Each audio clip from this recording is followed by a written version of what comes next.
Hello, folks, NFT hunters, all the folks out there who care about what's going on in Metaverse, Web3. I am CreatoriousRex, and I'm here each week talking about the TWINN, this week in NFT news. And when I come here, I'm with my co-host, Skot Leach. Hey, Scott. How you doing? Doing really well. Oh, admiring your World of Women in the background. That token frame, always doing it right by you. Yeah. Okay, so we have a few fun things to talk about today. Some of those include, let's see, what do we have? We've got data once again. So that's the large category. We've got a bunch of data from DAPP Radar that I thought would be interesting to go through. We have projects, including World of Women, Bored Ape, a couple others that we want to talk about. And we have brands at NFT Lands, the fan favorite. So the first thing I'm going to do, looks like I may have lost my screen here, but I will grab it back really quick. All right. So the first thing we should talk about is this DAPP Radar chart, which I thought was really interesting. We like to talk or look at the macro view. And what you can see is that top line, that's sort of like the sand chart version of this. That's wallets that are active in some way and different blockchains. And then you move down to DeFi, which is the most popular application within blockchain, it looks like. Application, it's a package application, separating that from just holding cryptocurrency, right? Which would be sort of that top line. Below that, we've got games. And then way down there, we've got NFTs. And so I really like this because I was like, geez, okay, I know there's a lot of people in DeFi, but I thought maybe that a lot of the people coming into the NFT space might have changed that trajectory. It doesn't look like it had that much impact just because there's so many more people in DeFi than there are in NFTs. And look at gaming. I mean, we all knew gaming peaked towards the end of the year. That sort of makes sense. End of last year and beginning of this year. But look at how much bigger it is. It's 3 to 4 times larger than people who are owning NFTs. And some of those games are NFTs and that type of thing. But let's just say that's the game specific genre. What are your thoughts? Yeah, that's wild. When I first looked at this, I actually thought I was reading it backwards and that games were NFTs and NFTs were games. Yeah, that's surprising. I wonder if there's an outlier that's accounting for a lot of that stuff, or if that's like, if I own an NFT that's from the Sandbox, are they counting that as both or not? Just curious about that. But overall, super interesting, especially that early spike, whatever that was in late October, early November. That seems to be around the time the Metaverse announcement happened from Facebook. There was also a big spike in Axie Infinity trading that month. Yeah, that's the other coach I was going to say. The spike is precisely where the Meta announcement was. Yeah. The Facebook Meta. So they may be counting some of those. Yeah, they could be counting the Metaverses as games, which I think is fair. Still surprising though. Yeah. Well, this is wallets though. I mean, do people have unique wallets to get into Horizons, Metaverse Horizons? I think Decentraland, you need a wallet to get in. Yes. And to play Sandbox. So if you did any of those, that could have been yes, that could be. Absolutely. And I think you have the right interpretation of that it drove a lot of activity because people are like, what is this Metaverse stuff? And then they're like, oh, well, that's just a demo. I can't get in there. Where else can I go that's a Metaverse? Or they just did a search on Metaverse, Decentraland, Sandbox popped up. So people tooled around. Yeah. Some people created wallets potentially, or people that already had wallets and hadn't really spent any time in Metaverse said, hey, maybe this is time to look at this. We did see a lot of news around that, and search functionalities was spiked then. That's the highest search functionality or the search volume that we've had for the term Metaverse. And it's been continually decreasing. And so that might be where the game aspect of this came in. But yeah, I think it's really interesting.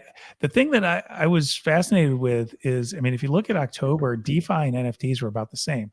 So in that sense, it met my expectation that DeFi would have been higher, NFTs would have been much lower before them, because this doesn't show going back to July, for example. So we had a big upswing in August in terms of wallets. But once we get into October, where this data starts, they're basically the same until late October, and then people start going after these DeFi things. And so I'm not really sure what drove that, but I thought it was interesting. And then my key takeaway is just, if I look all the way to the right-hand side of the chart, I just look at the general breakdown of active wallets. This is not anybody who's ever bought an NFT. This is active wallets in that period, right? So that's something that people should know. Maybe the number of wallets that have bought an NFT is higher. Would definitely be higher than what's on this chart, but it might be higher than gaming.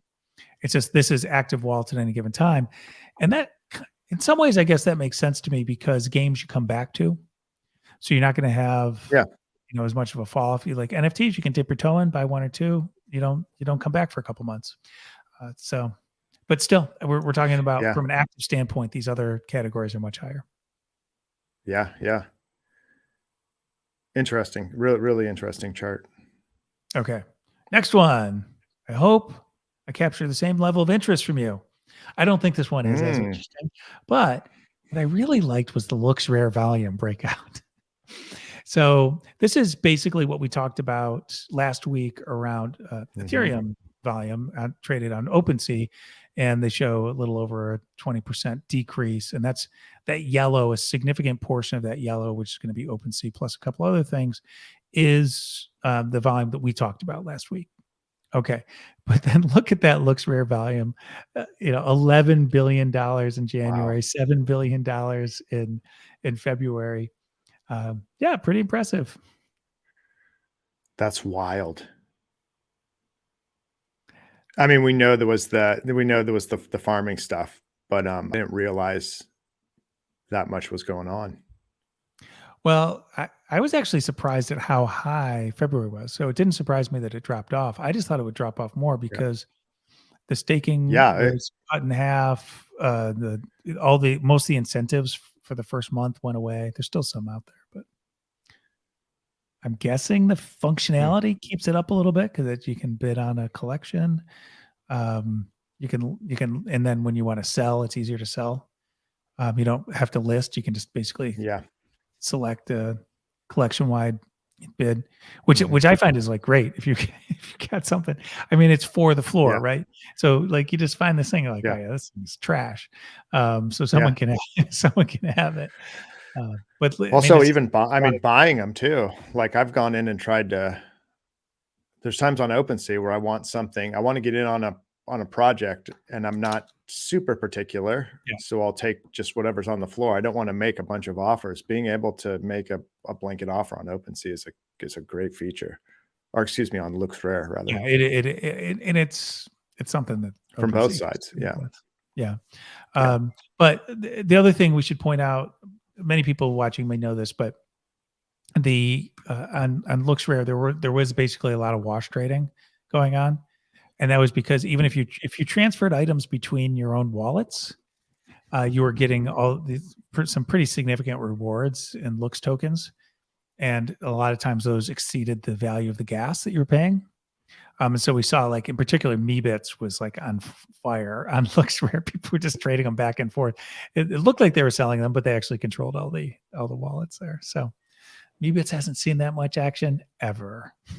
All right, let's go to the next one. Oh, I thought this was sort of fun. Top 6 collections, DAPP Radar. Like, thank you folks for doing this analysis for us. Look at that Azuki vault to the top in February. I thought that was pretty fun. And Clone X showing up at number 4.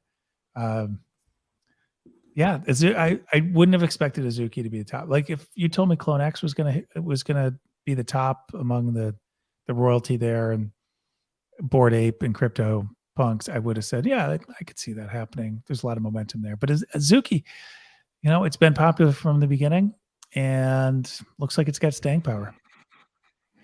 Yeah, I've been hearing more and more buzz about this. I mean, just people I know that are collectors that are into it. I'm a little. It didn't fly under the radar for me at all. I mean, obviously, anyone collecting knows about this project, but it has sort of flown under the radar in terms of I don't hear as much noise about it. And maybe that's Right. just because Bored Ape folks are noisier. I don't know. Well, maybe plus you're not in it. But yeah, But like you true, don't. true. I think NFT Twitter isn't as big into Azuki as they are in the others. The people who I did dominate see, that tend to be yeah, Bored Ape as, and CryptoPunks. yeah, true. Azuki, do they grant rights to use the image? Do you know off the top of your head? I don't know, but I thought I it's saw a neat thing on OpenSea that was like I've been noticing, or excuse me, I've been noticing on Foundation, a lot of artists are doing kind of derivatives, but some do it for other collectors, but some are they own one of these and then they're doing artwork on Foundation for the one they own, which is, I think it's neat. And I thought I saw one that was all Azuki stuff, and I assumed they must grant some sort of rights, or someone's just rolling the dice. I don't know. I don't know what the rights are on that. Anyway, I know that yep. they have there's a game element to it, which I think has got most people excited about it. And then obviously I don't know that it's not anime. There's a different term for this type of art. But obviously it's very popular in the space. So but yeah, you're a really good point.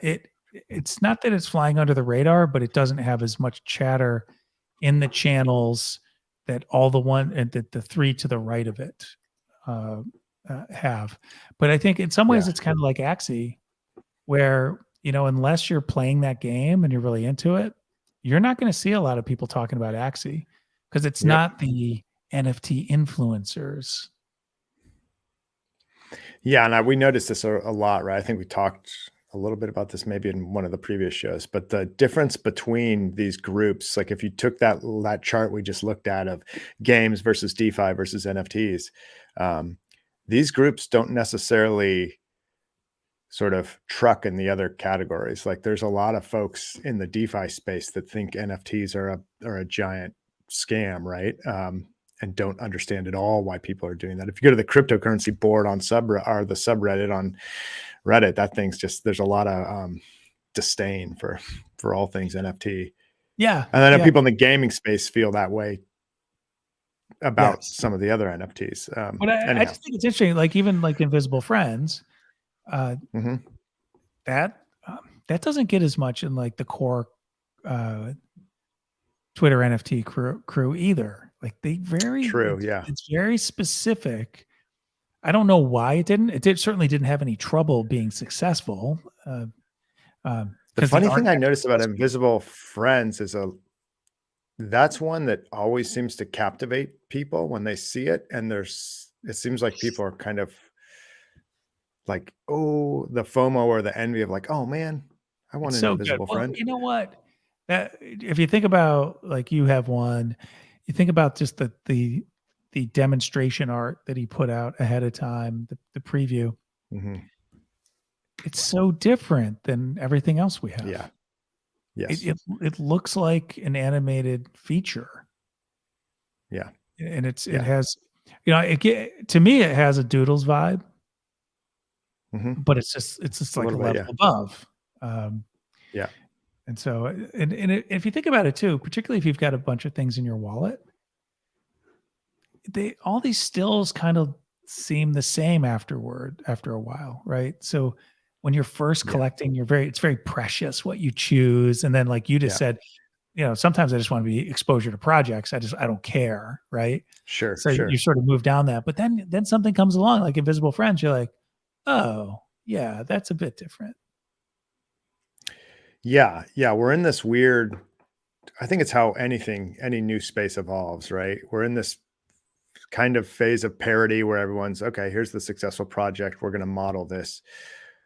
But at some point, the rubber has to hit the road in terms of like, what am I getting from this? And it's either the IP itself has the potential to become something more and the community makes it something more, or there's utility, or there's something inherently unique about it.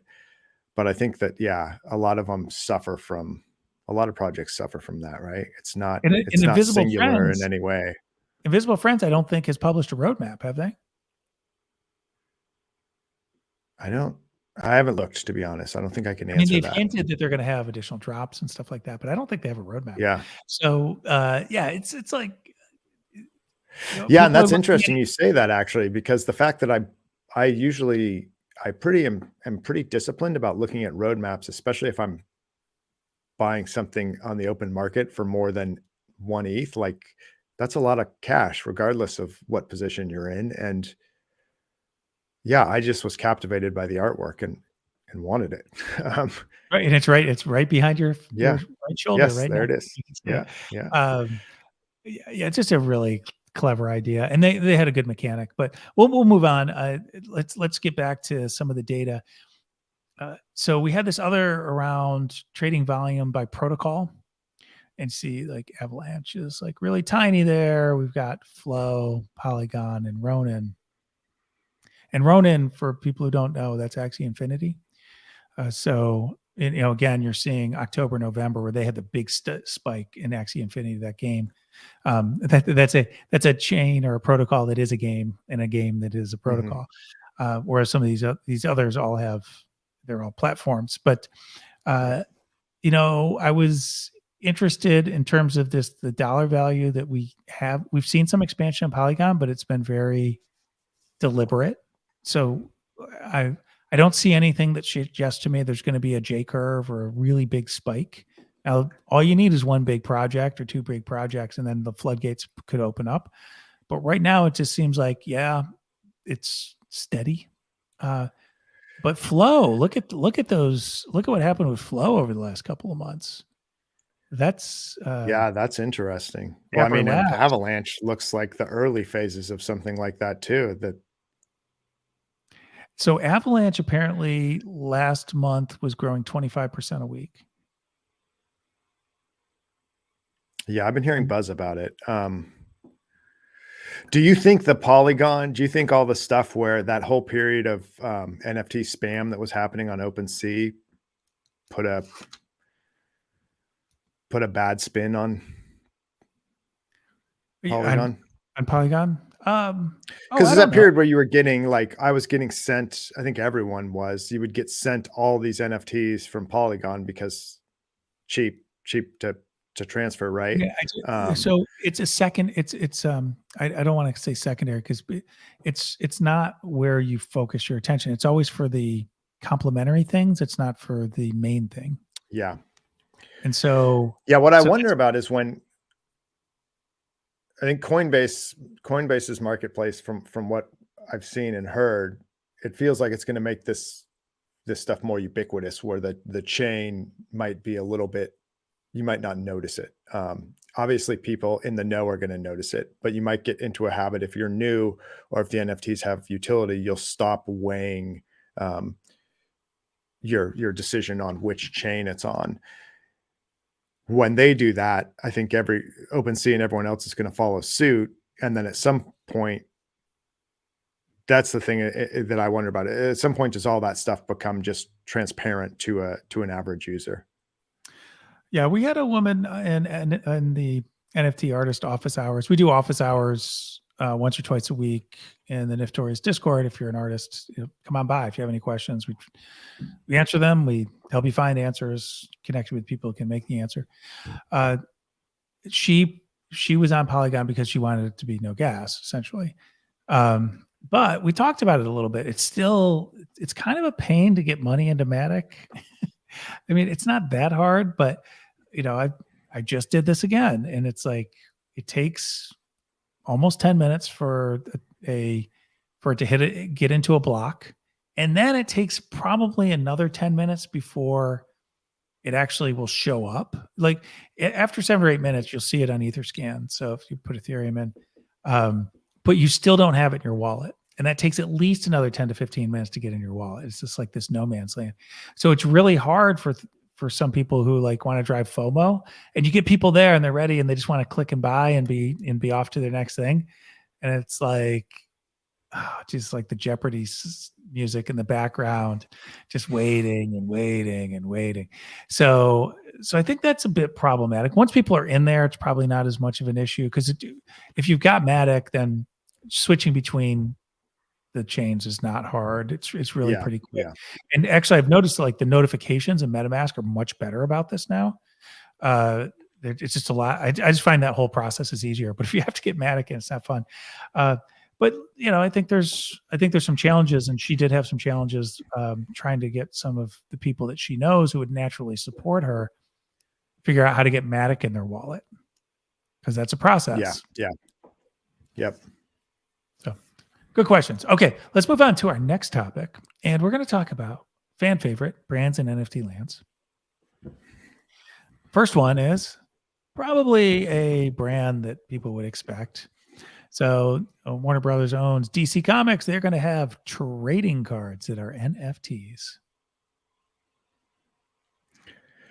Yeah, this one, I mean, seems like a no-brainer. It's actually the example that I tend to use when I'm trying to explain NFTs to people that ask about them. Yeah, you know how I feel about the brand stuff. I'm sort of mixed, but this feels natural because these comics are collectible and comic book characters are collectible, and it feels like a good fit. Yeah. I kind of feel like, I think it's just VeeFriends, right? Probably the way they'll do it. VeeFriends obviously doing things that are right up this alley. But yeah, what I'd like to see is that it's not just a trading card game, but it's actually a game. That would be more interesting to me. Sure, people like collectibles. They like to flex their favorite superhero. Cool. And let's face it, I mean, I guess, do people dislike Superman? It's just like, I feel like everyone sort of likes him, but nobody's like really, but people are really into Batman and some of the other characters.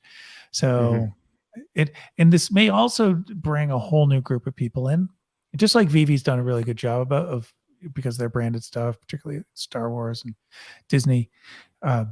This will probably bring new people in. So I like it. I don't think it's as cool as like Magic the Gathering, which is not doing anything, but people are trying to rip them off and do it. Or like Dungeons and Dragons, but Magic the Gathering is like perfect for this. So it'll be interesting to see if Wizards of the Coast does that sometime soon. But yes, like, of course they should have done this months ago, but maybe they've been trying to be thoughtful about it. Yeah. I'm really excited for when the early days of any new technology, right? There's this thing of like, okay, let's port a previous experience to the new experience and hope that it just works. When mobile came and everyone were just porting web experiences to mobile, and they all sucked until someone figured out that mobile was good at certain things that web wasn't. I can imagine a world where there's card games that have their own mechanic you can play, but there's an NFT component, and something about the supply and demand of the NFT component changes the physical card game. I don't mean the physical cards have some like LED aspect to them that actually connects to Wi-Fi and does something. I'm saying that, for example, if the cards used resources and the resources were dependent on how many NFTs were available in the marketplace, you could have a really interesting physical card game that's affected by the digital thing. And it's not so much, they're not a parody of one another. They actually riff off one another in some way. Without a specific example, that's kind of an abstract thought, but I think there's something there that could be really interesting. Yeah, I kind of think of it the other way around.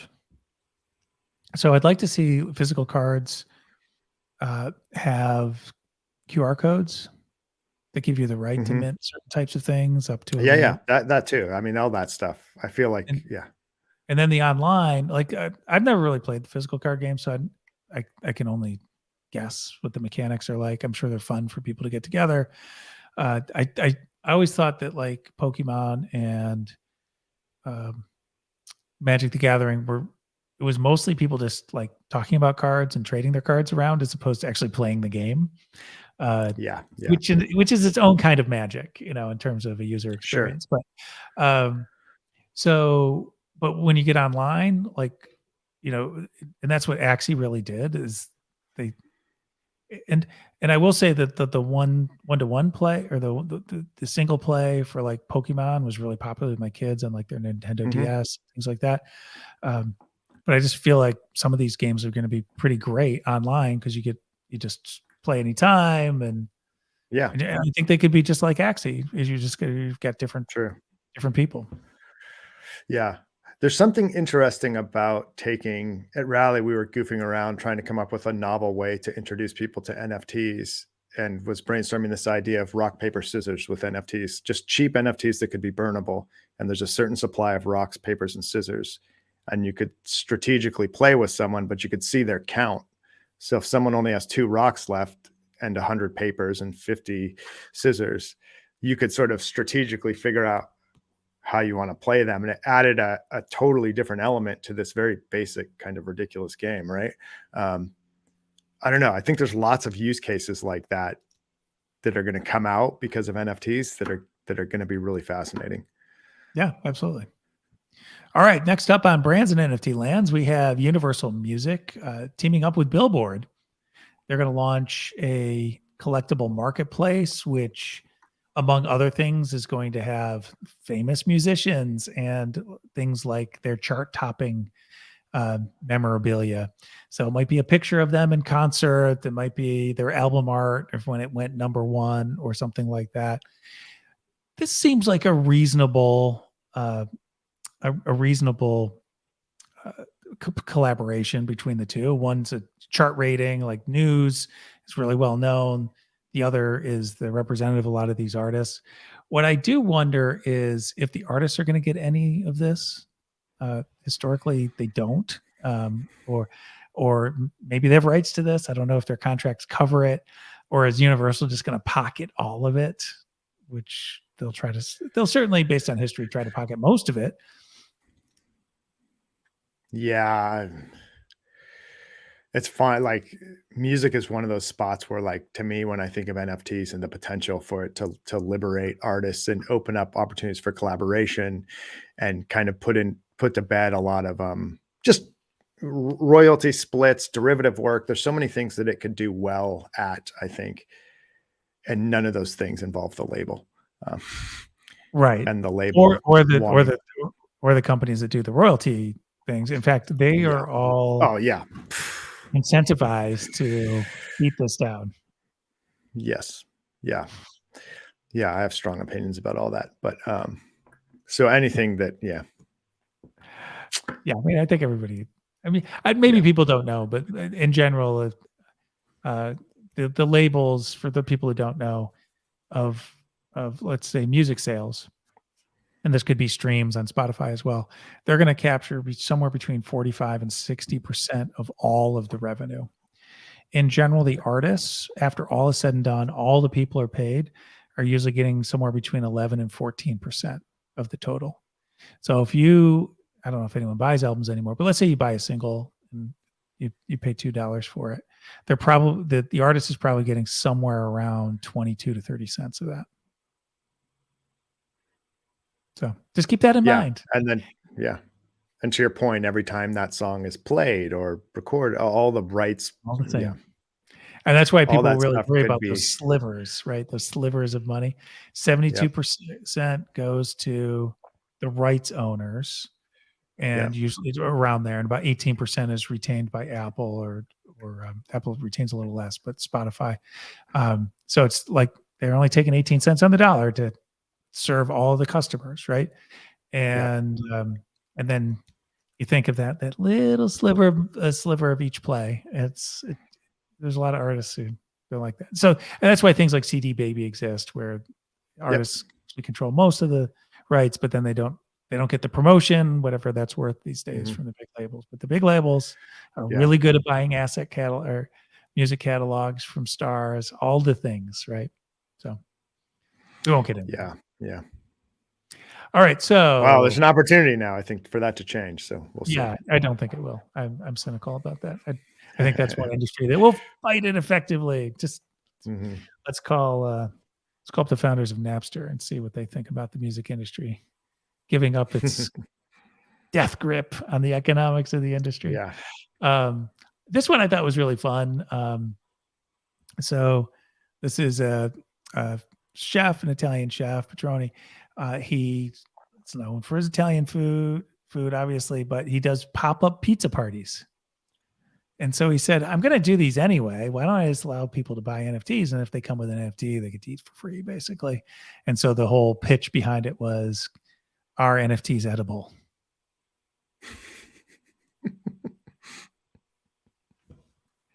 It's clever. It seems like a great integration to me. I mean, this is like something like Fly Fish Club, which we talked about with Gary Vee. It's not a physical place. It just happens to be access to events. It's like ticketing, but they're going to have all these things where like they'll build a community around the people who are the fans of the chef. It seems like makes a lot of sense to me. Yeah, it does. And people that, it's easy to look at this at first glance and say, okay, it's like what is it? It's sort of like having a coupon or getting a free pass. Like there's other things that happen too here that are super neat, right? So if you bring that NFT and you go to the pizza party and you, at some point, if a place like this had a POAP or something where you could sort of check in, you could start to use ticket stubs to see what shows you went to with other people. In the future, this guy could say, hey, you've collected 4 of my NFTs. I'm going to do another pizza party. And if you had all the NFTs, you're going to get, special treatment. You can sit at the head of the table or whatever. So many opportunities here that we can't even see yet. Well, that's what I think too. Like obviously through the NFT Artist Accelerator that we're running through Niftorian, we've got 14 artists. There's a lot of creative ideas going on in there, but many of the artists haven't gotten past the idea of like what the utility could be. They're still really focused on the art. So it can be about the art, but now that you have this new mechanic, this new tool, what else could you conceive of doing that you might enjoy beyond just the art? It's not about necessarily being their slave in a Discord channel, right? It's about saying, hey, this might be kind of fun. And the other thing I like about this story in particular is we hear a lot about artists, right? Okay, so we have a culinary artist, but let's call it a chef, right? How can other celebrities? I mean, this is really artists being sort of mini celebrities or obscure celebrities, maybe in some cases. Anybody who's a celebrity who has a following, there's just so many ways you can use the technology. Yeah, absolutely. It's huge. And I think as we see more use cases, it's going to be easier for artists to figure out what fits for them. But it's a lot. It can be tricky to wrap your head around. And I think when you're creating art, like trying to figure out a way to do it that's authentic and sustainable, it can be overwhelming. So hopefully as more cases emerge, that'll get easier for folks. Yeah, I love it. Okay, so let's move into projects. Also a fun thing to talk about every week. We spend a lot on. Let's bring up project of the week. Bored Ape Yacht Club. Now, did you go and do your KYC? I did. I started it, and then when I saw the KYC thing, I was like, "Oh man!" And I stopped. And I was like, "I'm just going to do it." And then it something was wrong with I don't know if it was just getting slammed. It kept throwing back when it went to look at my ID, it kept throwing it back like it was having an issue. So I haven't tried again, but it looks like I can still get in. We'll see what happens. It's interesting. There's a couple other angles to this, which we might as well just bring up.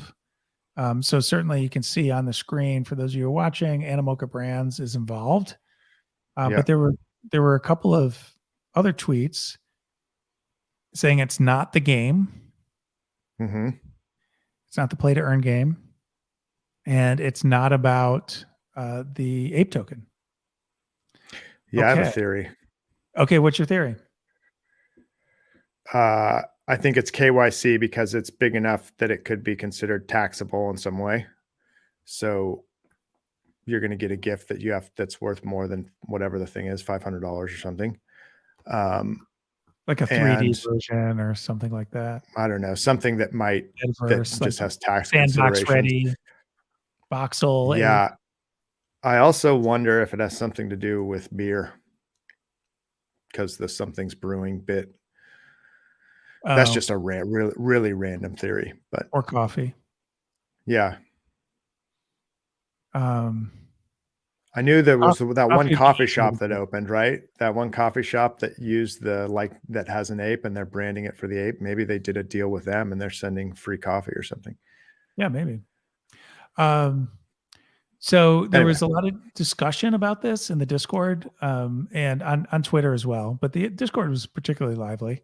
People were not happy about this, because everyone felt like Bored Ape was Web3 decentralization all the way because they were early, and maybe they give some semblance of that. But they've also said, when they've been talking about the ape token, they say, listen, it's complicated to do this. There's a reason why it's not out yet. We need to do it right. Basically, there's a lot of regulation, and we don't want to go to jail. So I think that makes sense. But the KYC was probably going to have to happen. So there is a theory in Discord that these two, by the way, it's not this or not this. That's sarcasm. I don't believe that. I think, as you said, it's something else. But you probably need KYC for at least one of those other two items anyway. yes, true. Yeah, this could just be an onboarding mechanism. Right. And so, like, you do a giveaway, you have to do KYC. Maybe it gets reported. Probably they want to be good citizens. There are a lot of countries that are excluded from this. You can't KYC. Yes. You're not going to get the perk, whatever it is. I'll be interested, like, how long this is open for. Can people sell their ape if they're in one of those countries so they can't KYC? So someone else, so at least they can get the value of that. It'll be interesting to me to see, like, do you have to do the KYC before they do it? If, like, you didn't do the KYC, too bad, you lost out. Yeah, I think there's a couple of things here that I want to point out that I think are interesting to think about. Communities are hard, right? Hard to manage. And this could have just been a case of them trying to give a gift to their holders. And it just backfired in terms of some of that criticism, saying, what about the token? What about these other things? It could just be they were trying to throw a bone to folks. The other thing I want to raise is a few weeks ago, or I guess maybe months ago now, we had an episode where we talked about these guys taking funding and what the repercussions might be of taking fundings from VCs. Now, this is completely speculative on my part, but there could be something that could be behind the scenes here somewhere. I think certainly the funding is going to bring new perspectives into the conversation about what is an appropriate way to conduct business.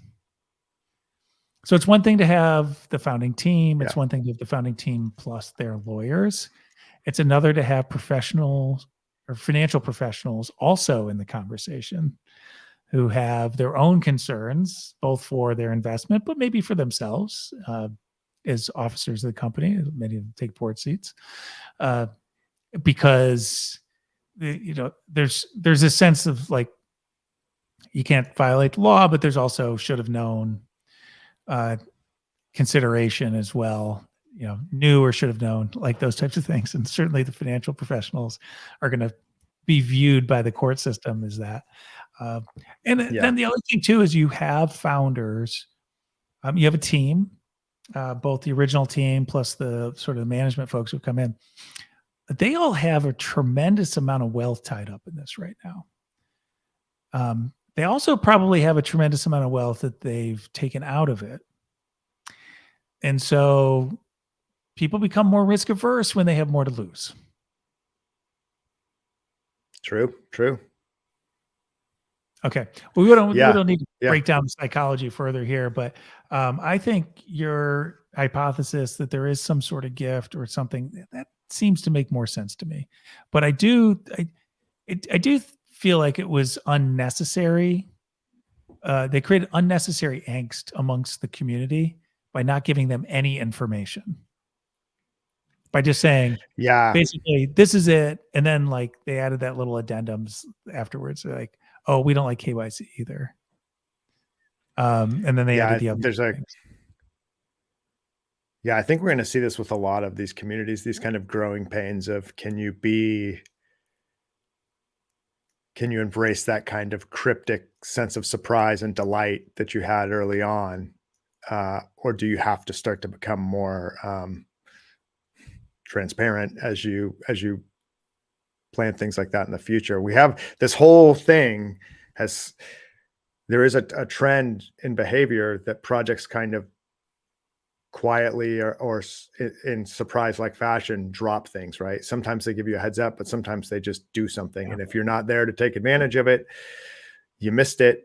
But it creates this kind of urgency and excitement that we've all enjoyed for the last year and a half, or 12 months, I guess. But yeah, there's a point at which I think as people move through that community, and I saw this a while ago of how people sort of evolve as they're a member of a community and go through these different phases. And there's a point where they kind of reach a certain stage and they usually just leave the community.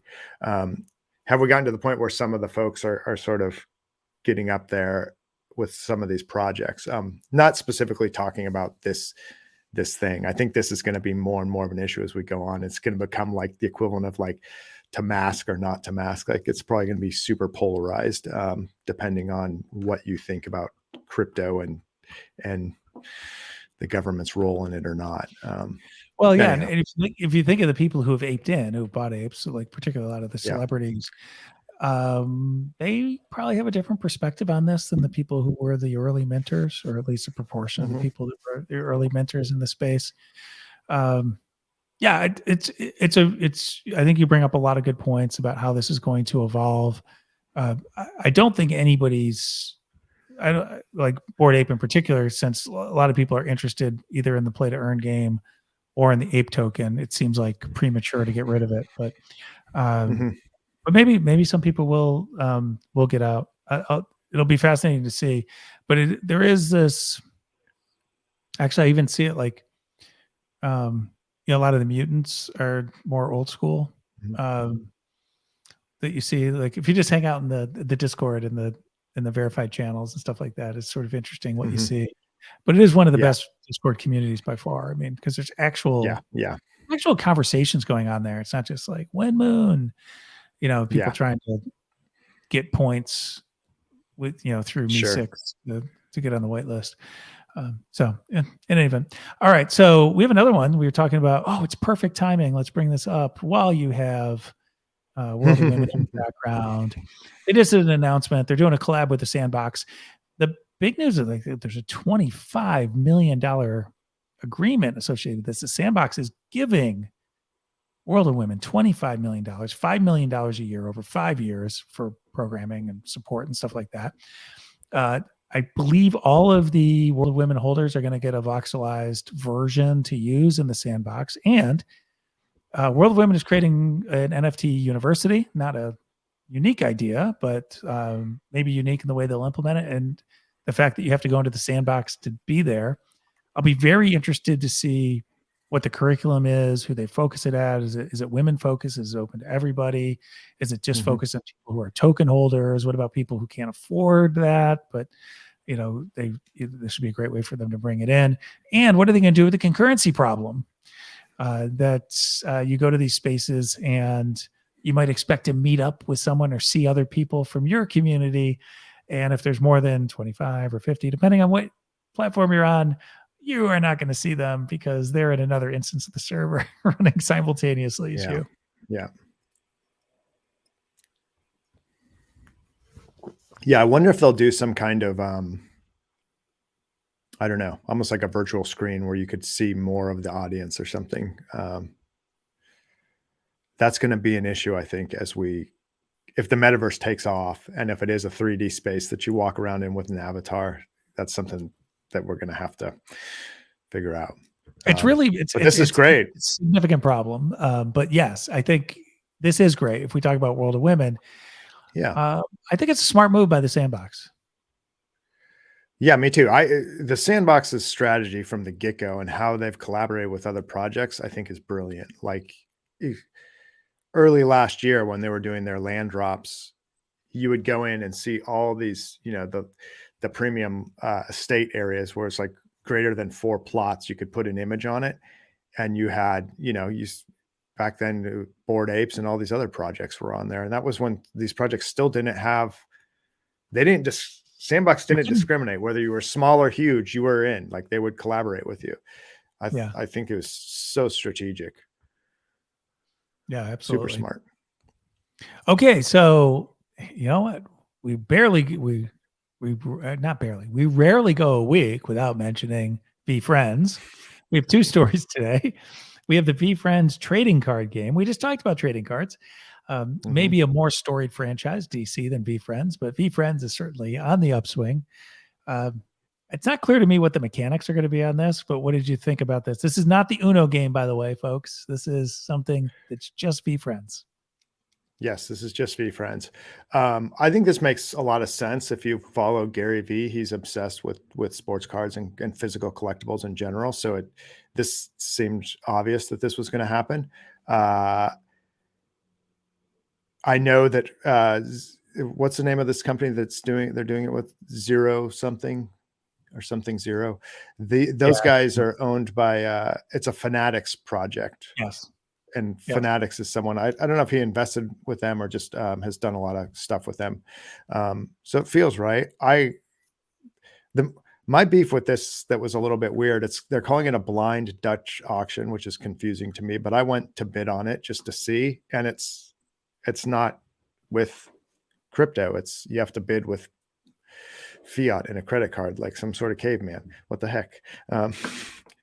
But I did it anyway, just to see what it was like. Because I do think that this, I feel like if you have one of these, this could benefit you somehow in the future. Because Gary likes to sort of. Yeah, probably more likely this than the Uno game. I think you could very barely easily say, you got a card game. It just happens to be co-branded. It's got value unto itself just because it's unique in this way. Whereas I'm guessing a lot of that will get flipped on eBay. This is probably the next book games. That's interesting. Yeah. He did say I saw him chatting about it. I forget if it was on he was doing a video with the folks where they were like unboxing some of these or opening some packs. And he said it's a relatively small run, but it was kind of a test to see how physical cards did. And they might go bigger after that. Interesting. So if that's the case, I mean, this is a good, if you're into that kind of a collectible, this could be a neat opportunity to get something early that there's not a whole lot of in existence. Yeah, that's true. I could also see this being something that gets burned later. I mean, there's maybe physically burned, but I assume that there's some time. Maybe not. I haven't spent as much time looking at it, but there was another story on the VeeFriends front that you wanted to mention, and that's more details on VeeFriends too. Yeah. So this all this Series 2 stuff came out, or not came out. He announced it, and what exactly? There were a lot of questions, I think, around who was going to get what, because they're doing a friends list, which is their equivalent of a white list. And to participate in that, you have to own book games, which were the tokens that he gave away for people who bought his book. And you can buy and sell those on Token Trove. This announcement says that if you hold a Series 1, you will get be able to mint a Series 2. And that if you hold a spectacular Series 1, so that's the bubblegum backgrounds, the hologram, the diamond, or the lava, you'll get a Series 2 card with a variable pose. So the character will have an alternate pose, which is kind of neat. It was clever. So, when I looked at this, when I first heard there was 55,000 in Series 2, I was like, okay, that's a lot. But when you look at how only 10,000 of those are going to be available to the public to mint. Every other one, you have to have participated in something previously. That aspect, I think, is fantastic because it's doing you're rewarding people that have been around for a while, right? So it's a good... yeah, you're building on it, but you're still providing an on-ramp to new folks. Now, exactly. Yep. Is this the artwork? My understanding is that this is the artwork, yes. Okay, and you like the idea that they basically made a big Here's what I think is smart about this. I like his original drawings just because I like the vision he pitched of like, hey, look, I believe in these characters and these attributes I'm giving them, and I want to build Disney. If I fall short, I'll have Scooby-Doo. I like that. I just love that story. Yeah. I think the strategic thing about this artwork is it demonstrates to people that might lack imagination that, Yeah. you know, that tiger in my background right now, if you try to imagine that as a kid's show, it might be hard for you to think why you would want a tiger that looks like that. I think for people that see this and say, okay, I can start to see how these could become cartoons or something around that type of thing. I mean, so I think that's cool. South Park's pretty popular. Totally. But the trick with Simpsons. that, yeah. And I think the hardcore people that are into Gary that know him like the original artwork. But even South Park wouldn't have been, what made South Park fantastic was the content was brilliant. The storytelling was hysterical and satirical. And at the time, no one was doing that. Yeah, it's not about the artwork, of course. Yeah. But then that made the artwork a big deal, right? And yeah, but this isn't about recognize Gary V's projects are not about the artwork either. So here's the thing that bothers me a little bit. I think it really changes the aesthetic a lot, right? Yeah. And that's okay, I guess. I also look at this and I assume Gary didn't create these. Like maybe he created like a rough thing and then we had an artist come in or a team of artists that came in and punched them up a little bit. And then the third thing that maybe puts me off a little bit is we have new characters, but we won't have any characters in the old style. Any of the new characters in the old style. But and doesn't so it freezes in place version 1, which is, I guess, is fine. I think that's where you're headed. But I just I feel like this is a different project all of a sudden. Yeah, I can see that. I could see how. Yeah, I get that. I like it because it makes the first series so singular and unique. There's no confusion. If you hold a series 1, you're not going to get it mixed up with this, right? And who knows where he's heading? Like, is series 3 going to take another twist on how these characters ought to look? Yeah, it's probably 3D in the metaverse. They'll be like invisible friends or something like that. Yeah, because some of his are, some of them are really wholesome, but some aren't. Some have obscenities in the name, and I don't think those would necessarily fit a children's show. You're gonna die fly one. I mean, they could obviously. So he did the auction. Was it Christie's? I think it was of 5 pieces, including your tiger. I think was one of them, wasn't it? Yeah. And then, but he did it was 3 from the collection and 2 that were not from the collection. And apparently he had some other ones that didn't make the original collection. Obviously he's moved beyond that with this. And again, I don't know how much help he had with the original one. I think he said he drew them all. I assume he drew all the base images, but he might have had help concepting and things like that. But this is not Gary's hand. So it has a completely different provenance.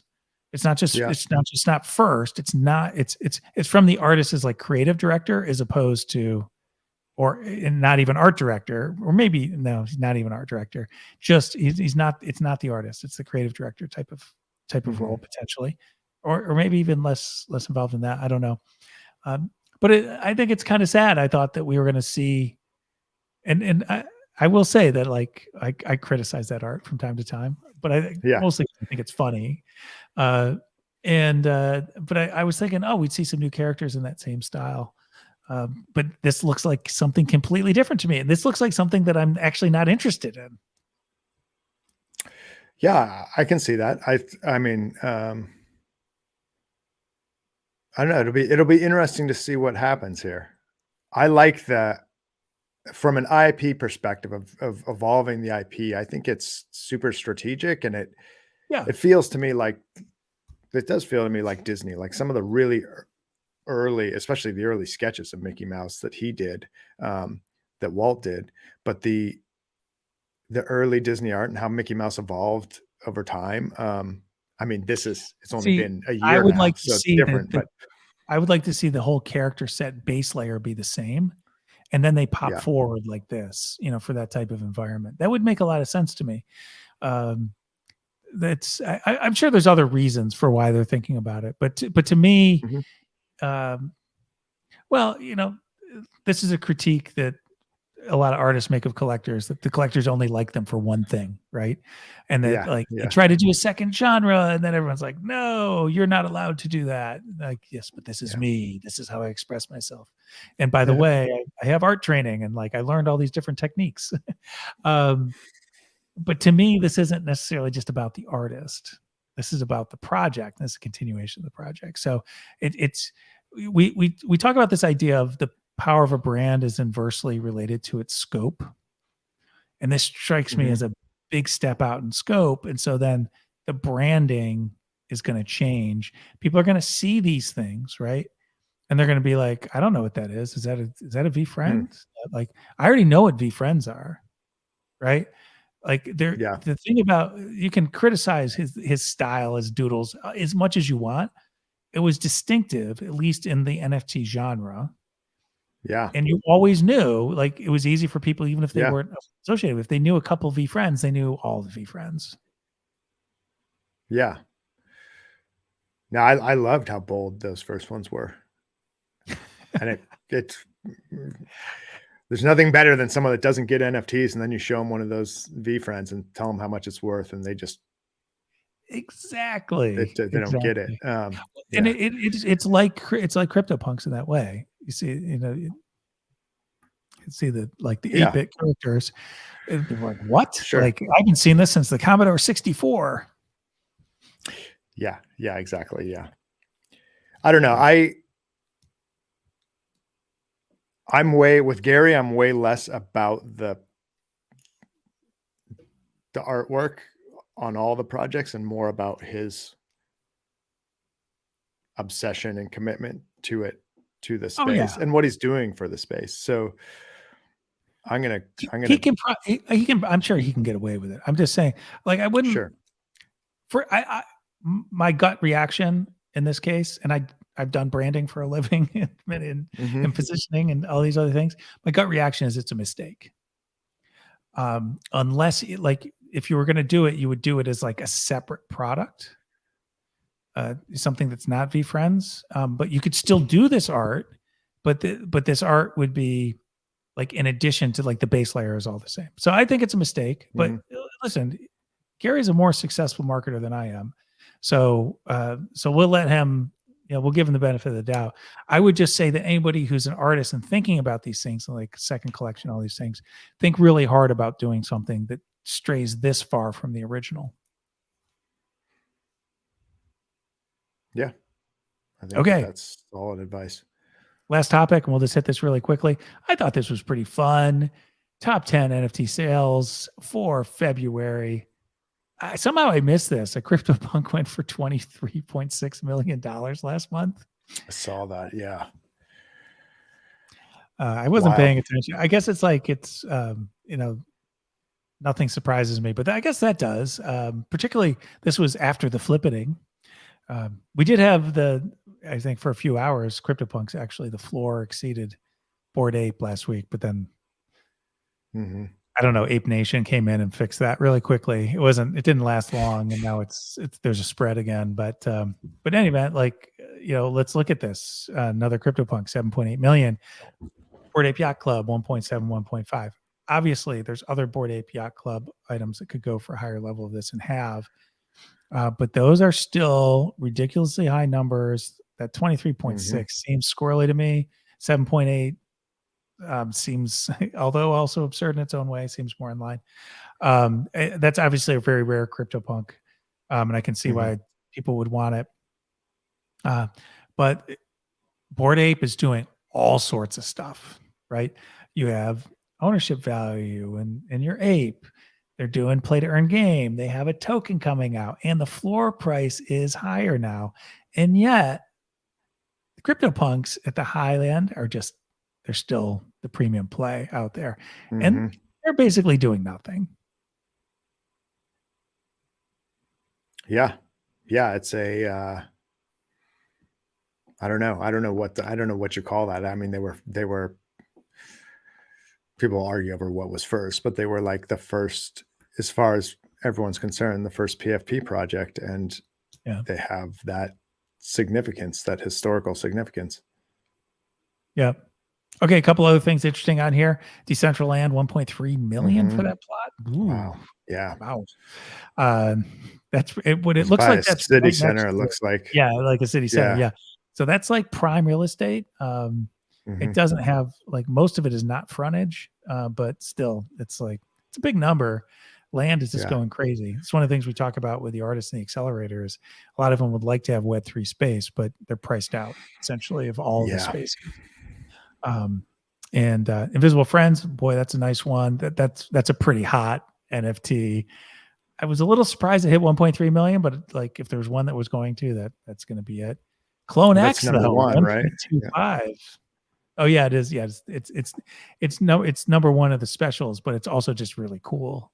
Yeah. For people who've seen it.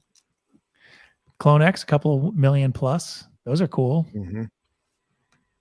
And those are Murakami editions, which are more rare. So I don't know. I thought it was fun just to end on that. Show people like my screen is small here. What's that second to last one? That's a storefront in is it called Web3? No, it's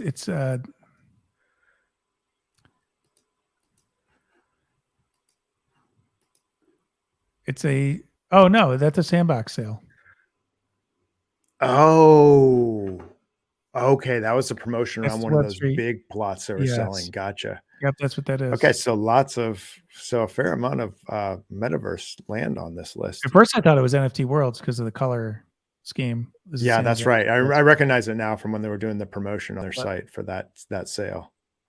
Yeah, good call. So I'd actually just looked over it and said, oh, geez, that's a big sale for NFT Worlds. But no, that's a Sandbox sale.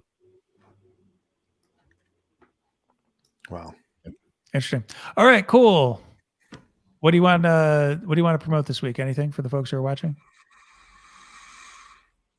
I don't got a lot this week.